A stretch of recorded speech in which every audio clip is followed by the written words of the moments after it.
Hermanos, hemos estado meditando sobre el miedo, sobre vencer al miedo. El primer domingo hablamos acerca de lo que era el miedo en sí, lo que nos dicen las definiciones del miedo, lo que nos lleva a hacer el miedo.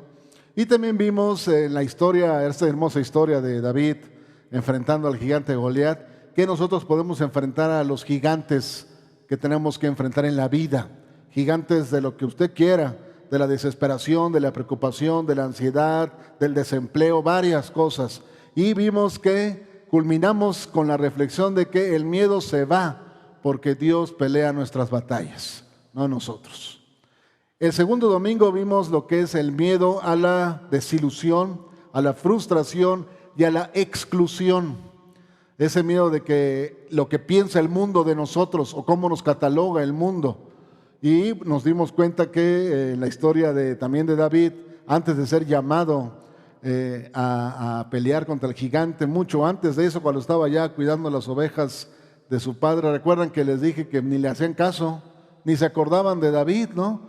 Y hasta que Samuel dijo, ya son todos los hijos, no, falta el menor, está ya cuidando las ovejas, allá está, ni se acordaban de él, hasta que, bueno, pues llega y ya conocemos la historia, ¿no? de David, es ungido como rey de Israel después de que muriera Saúl. Pero vimos que no importa lo que el mundo piense o cómo me catalogue, lo que importa es lo que piensa Dios de mí y lo que ve en mi corazón. Y eso es lo que debe ahuyentar ese miedo y darme confianza en lo que Dios hace en mi vida. ¿Qué es lo que ve Dios en mi corazón? Y hermanos, hoy por último vamos a analizar un tema, un miedo que creo que todos tal vez tenemos y que pues me imagino que toda la humanidad tiene este temor. Y me refiero al temor a la muerte. El temor a la muerte, el miedo a la muerte. Y definitivamente no es fácil hablar de ese tema.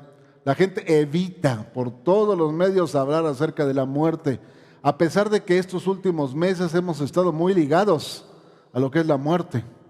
Porque hemos visto a mucha gente fallecer a causa de la misma pandemia y a causa de otras enfermedades que no pudieron ser atendidas por la misma situación de la pandemia.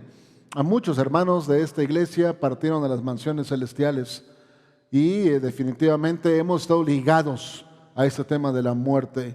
Y le tenemos miedo, ¿por qué? Le tenemos miedo porque es algo desconocido. Hay muchas variantes de pensamiento con respecto a la muerte, pero nosotros debemos enfocarnos en lo que la Biblia nos dice acerca de la muerte y sobre todo enfrentar la muerte sin miedo. Podemos enfrentar la muerte sin miedo y tal vez incluso podamos esbozar una sonrisa al momento de morir. ¿Imposible esto? Yo creo que sí se puede. Sí se puede enfrentar la muerte sin miedo y sobre todo con confianza. Hay muchos pensamientos con respecto a esto y muchos filósofos a lo largo de la historia de la humanidad han dado su opinión acerca de la muerte. Por ejemplo, Aristóteles llamó a la muerte la cosa que más temía. Él dijo, porque parece ser el final de todo. Jean-Paul Sartre afirmó que la muerte le quita todo el sentido a la vida. Robert Greene, uno de los más receptivos en cuanto a sus opiniones, no pudo ofrecer palabras de esperanza en el funeral de su propio hermano. Él dijo, la vida es un angosto valle entre las frías y desoladas cumbres de 2 eternidades. En vano tratamos de ver más allá de las alturas. El pesimismo del filósofo francés François Rabelais fue igual de frío. Él dijo, voy al gran tal vez. Shakespeare describió la vida después de la muerte con los términos más lúgubres en la siguiente línea de Hamlet. El temor de algo después de la muerte, el país no descubierto de cuyos límites ningún viajero regresa. Bueno, qué lenguaje tan triste y deprimente es todo esto. Si la muerte no es más que el fin de todo, desoladas cumbres y el gran tal vez, ¿cuál es la posibilidad entonces de morir con valentía y de morir tranquilamente. Porque si los filósofos estaban equivocados, supone entonces que la muerte puede ser diferente de lo que ellos pensaban. Menos una maldición y más un pasaje. No una crisis que debe ser evitada, sino es una esquina que doblamos. ¿Y qué si el cementerio no es el dominio del aquí termina todo, sino que es el dominio de aquel que guarda nuestras almas, que un día anunciará: despierten y griten de alegría, moradores del polvo? Isaías 26:19. Ya Isaías veía a lo lejos lo que sería la resurrección de todos los hijos de Dios. Esta es la promesa de Cristo. No se turbe vuestro corazón. Creéis en Dios, creed también en mí. En la casa de mi Padre muchas moradas hay. Si así no fuera, yo os lo hubiera dicho. Voy pues a preparar lugar para vosotros. Y si me fuere y os preparare lugar, vendré otra vez y os tomaré a mí mismo, para que donde yo estoy, vosotros también estéis. Juan 14, 1 al 3. Aunque las palabras de Jesús nos parezcan consoladoras, sonaron radicales para la audiencia del siglo I, porque Él estaba prometiendo cumplir una hazaña que nadie se atrevía a imaginar siquiera, que era: regresaría de los muertos y rescataría a sus seguidores de la tumba. El judaísmo tradicional estaba dividido en cuanto a la resurrección. Dice Hechos 23:8, porque los saduceos dicen que no hay resurrección, ni ángel ni espíritu, pero los fariseos afirman estas cosas. Es decir, los saduceos veían a la tumba como un viaje trágico de ida solamente, de ida y llegar al Sheol y no salir de ahí, sin escapatoria, sin posibilidad de recibir libertad condicional. Eclesiastés 9:5 dice: los vivos saben que han de morir, pero los muertos nada saben. Eclesiastés 9:5. Los fariseos se imaginaban una resurrección en el gran día final. No hay tradiciones acerca de profetas que hayan sido resucitados a una nueva vida corporal. Aunque Abraham, Isaac y Jacob pueden haber sido muy exaltados en el pensamiento judío, nadie se imagina que han sido resucitados de entre los muertos. Ahí están sus tumbas hasta la actualidad. Ahí están las tumbas de estos patriarcas. No se levantaron de los muertos. Ahí están, murieron, cumplieron con una misión con Dios, pero dejaron de vivir. Y sus tumbas ahí están. La filosofía griega antigua usaba diferente lenguaje que resultaba en idéntica desesperación. Su mapa de la muerte incluía al río Styx y con un barquero llamado Charón. Cuando una persona moría, su alma era llevada por este barquero al otro lado del río de la vida y se soltaba en una vida, se soltaba en un terreno sin cuerpo, sin sombras y en penumbra. Esto era lo que creían los griegos, que también nos lleva a una total desolación después de la muerte. Bueno, este fue el paisaje en el cual Jesús entró. Los respetados pensadores entre los saduceos y los griegos no tenían nada que escribir sobre la resurrección. Los fariseos se imaginaban una vida después de la tumba, pero no hasta que la historia terminara. Ellos pensaban en el fin del mundo, el último día del mundo. Pero Jesús entró en este pantano de incertidumbre y construyó un puente firme hacia la eternidad. Él prometió no una vida después de la muerte, sino una vida mejor. Fíjense, no una vida, sí, hay una vida, pero es una vida mejor que la que estamos viviendo hoy aquí. Por eso Él dijo: en la casa de mi Padre muchas moradas hay, voy pues a preparar lugar para vosotros. Miren, nosotros los habitantes de Occidente del siglo XXI no podemos imaginarnos a qué exactamente se refería el Señor Jesús con esto, o de dónde tomó esta situación. Pero para los que escucharon a Jesús en el primer siglo, era algo que conocían. Y les voy a explicar por qué. Esto es muy interesante. Esta era una promesa que el novio le hacía a la novia.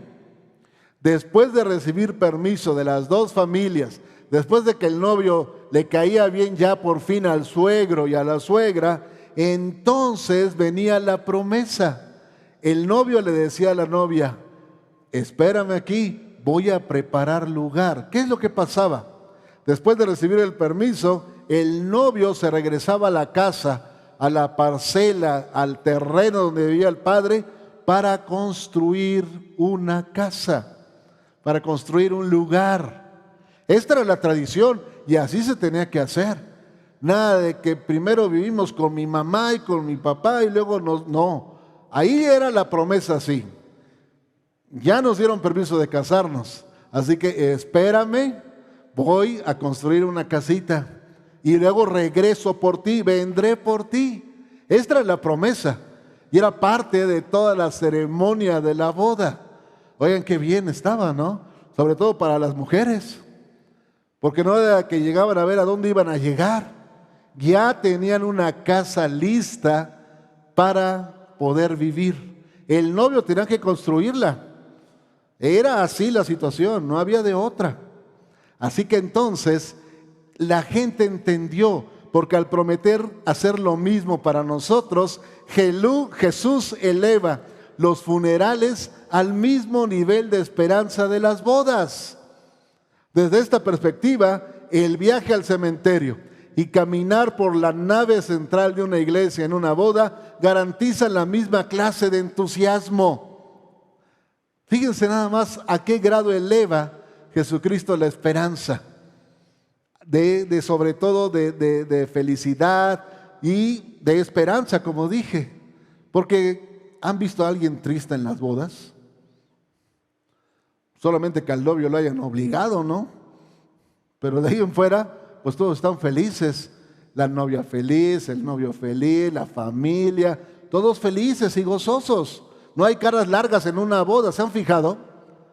E incluso para todos los invitados, porque saben que les espera una buena cena después, ¿no? Un banquete. Pero todos felices en la boda. No hay momento para caras tristes, para desilusión, para desesperanza, sino todo es felicidad. Incluso también para los que nos ha tocado preparar una boda, pues es lo mismo. Nos gozamos con los que se van a casar. Disfrutamos con ellos, es alegría. Jesús dice, esto es lo mismo para la muerte. ¿Por qué? Porque yo he vencido a la muerte y porque ya la muerte no es un enemigo para el ser humano. La muerte ahora es solamente un transcurrir de segundos hasta llegar a la presencia de Dios. A esto se reduce ahora la muerte.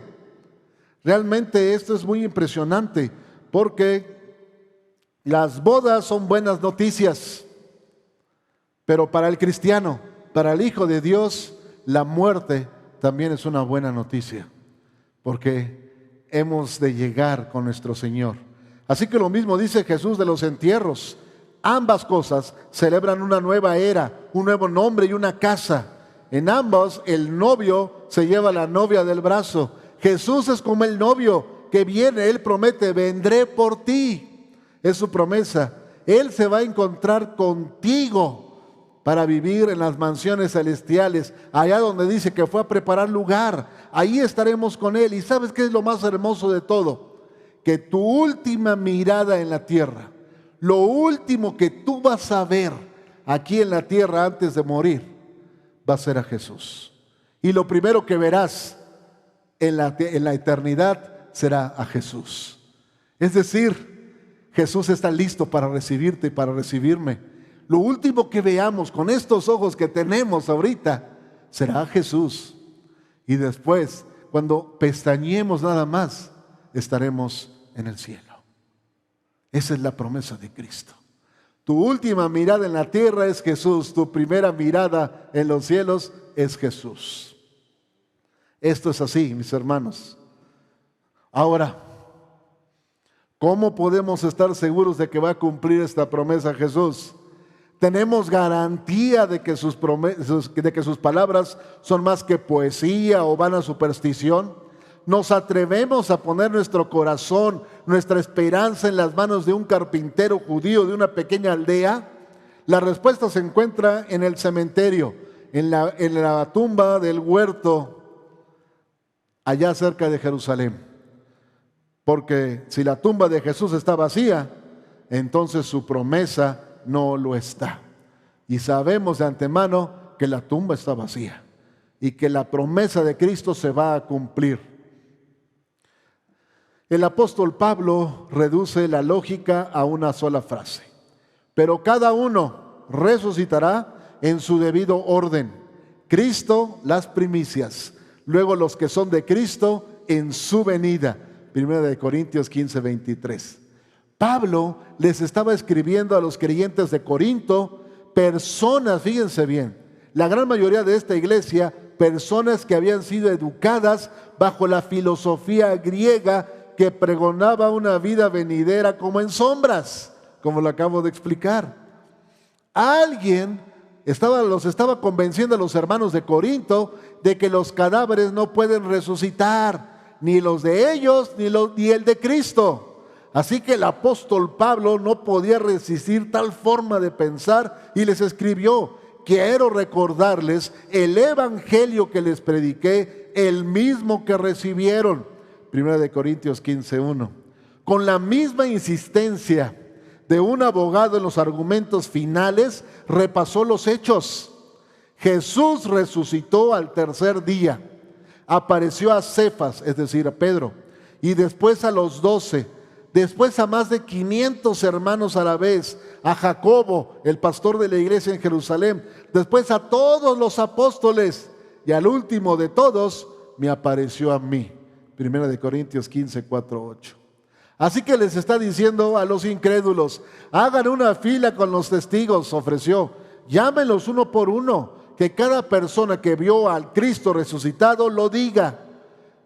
Así que tenían que llevarse su almuerzo y no tener nada en la agenda, porque hay más de 500 testigos que están dispuestos a hablar de que vieron a Cristo. ¿Ves la lógica de Pablo? Si una persona afirma un encuentro con Cristo después de la cruz, no lo tomes en cuenta. Si 12 personas ofrecen declaraciones, considéralas histeria de grupo. Pero 50 personas, 100, 300, cuando el testimonio se extiende a cientos, la incredulidad se convierte en creencia. Y Pablo conocía no a unos pocos, sino a cientos de testigos oculares. Por principios de cuentos conocía a Pedro, conocía a Jacobo, conocía a Juan, a los seguidores, conocía casi a los 500 que habían visto a Jesús. Y el mismo Pablo, él mismo había visto a Jesús. Ellos vieron a Jesús, lo vieron físicamente. En realidad lo vieron, no vieron un fantasma, ni experimentaron un sentimiento. ¿Sabes? Cuando alguien muere, pues decimos: esta persona vivirá para siempre en mi corazón, o siempre estará acompañándonos, decimos. Pero los seguidores de Jesús no estaban diciendo esto. Ellos vieron a Jesús en la carne. Ellos realmente lo vieron. Cuando se les apareció a los discípulos en el aposento alto, Jesús les aseguró: yo mismo soy. Lucas 24:39. Los discípulos, ¿te acuerdas de los que iban de camino a Emaús con él? Ellos no vieron nada extraordinario en cuanto a su cuerpo. Sus pies no iban flotando, tocaban el suelo, elevaban el polvo del camino. Ellos creyeron que era un colega peregrino, porque incluso partió el pan con ellos hasta que les fueron abiertos los ojos. Lucas 24:31. María vio a Jesús en el huerto y lo llamó Señor. Juan 20:15. Los discípulos, después de una noche de estar tratando de pescar algo y no pescar nada, y después de una pesca milagrosa más, vieron a Jesús asando pescado en la playa. ¿Puede un espíritu hacer eso? No. Lo vieron físicamente. Yo mismo soy, les informó. Palpad y ved, porque un espíritu no tiene carne ni huesos como veis que yo tengo. Dice Lucas 24:39. Jesús experimentó una resurrección física y fáctica. He aquí, porque lo que hizo, nosotros también lo haremos. Pero cada uno en su debido orden resucitará. Cristo las primicias, luego los que son de Cristo en su venida. 1 Corintios 15:23. Así que entonces, ¿qué podemos decir de estos filósofos pensadores? Aristóteles se equivocó por completo. No se le debe temer a la muerte. Sartre no estaba en lo cierto. Tu último momento no es el peor. La creencia griega estaba errada. No hay ningún barquero que te lleve al otro lado del río, ni que te deje en las sombras. ¿Por qué? Porque más de 500 testigos dejaron un testimonio que hasta la fecha resuena. No hay peligro en la muerte. Así que entonces dice Jesús, podemos morir con fe. Dejemos que la resurrección penetre hasta las fibras más íntimas de nuestro corazón y defina la manera en que miramos a la tumba. Dejemos que libre a todos los que por temor de la muerte estaban durante toda la vida sujetos a servidumbre, dice Hebreos 2:15, porque esto es una realidad, porque desde que la gente tiene conocimiento de lo que es la muerte, le tienen miedo. Empiezan a temerle a la muerte desde que conocen lo que representa la muerte. Todo mundo le tiene miedo. Así que dice en la Biblia que son presa, son esclavos del temor a la muerte. Y esto no debe ser así, porque Jesús otorga una seguridad total para nosotros. Jesús otorga un valor para el pasaje final. Jesús nos da la confianza plena en que no debemos temer, porque Él está ahí con nosotros. Ya lo dije, tu última mirada es a Jesús, tu primera mirada es a Jesús.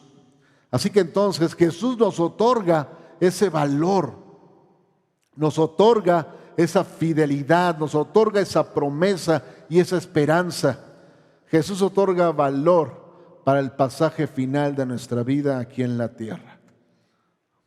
¿Sabes? Lo hizo por un hombre que dejó su nombre en la historia de la aviación. Lo hizo por Charles Lindbergh, la primera persona que voló sola a través del océano Atlántico. Cuando este piloto descubrió que tenía cáncer terminal, él y su esposa fueron a pasar sus últimos días a su casa que tenían en Hawái. Él buscó y consiguió a un pastor para que en el momento oportuno llevara a cabo el servicio fúnebre. Y escribió las siguientes palabras para que fueran leídas durante su entierro. Entregamos el cuerpo de Charles A. Lindbergh al lugar final de descanso, pero entregamos su espíritu al Todopoderoso Dios, sabiendo que la muerte no es sino una nueva aventura de la vida. Y recordando lo que Jesús dijo cuando estaba en la cruz: Padre, en tus manos encomiendo mi espíritu. Qué hermosas palabras de este hombre al final de su vida, con la total certidumbre de que estaría en los brazos de su Salvador. Pero ¿sabes qué es lo que más me causó admiración y que lo tengo ya subrayado y lo tengo en un recuadro? Fue lo que él dijo. La vida es una nueva aventura. La muerte no es sino una nueva aventura de la vida. La muerte es una nueva aventura de la vida. Es decir, la vida no se termina con la muerte o con el cuerpo siendo enterrado. Ahí no termina. Al contrario, comienza. Y yo creo que así es una nueva aventura, totalmente diferente a la que nosotros podemos pensar o ver. La muerte, una nueva aventura de la vida. No hay necesidad de temerle o de ignorarla. Debido a Cristo, tú la puedes enfrentar. Y esto es hermoso porque nosotros sabemos que a pesar de esta situación, a pesar de que desconocemos lo que se siente morir, lo que sí sabemos es que cuando ésta llegue a mi vida, solamente será un parpadeo y empezará una nueva aventura, ahora con Cristo Jesús, ahora en su presencia, ahora en las mansiones celestiales. Recorrerás estas mansiones celestiales, reconocerás a gente que ha partido antes que tú y que llegó a este hermoso lugar. Tendrás todo el tiempo, porque ya no se cuenta el tiempo, para platicar tal vez con alguno de estos 500 hermanos que vieron a Cristo resucitado. Tal vez con Pedro o con Pablo. Pero lo más importante de todo, tendrás el tiempo para platicar con el mismísimo Jesucristo.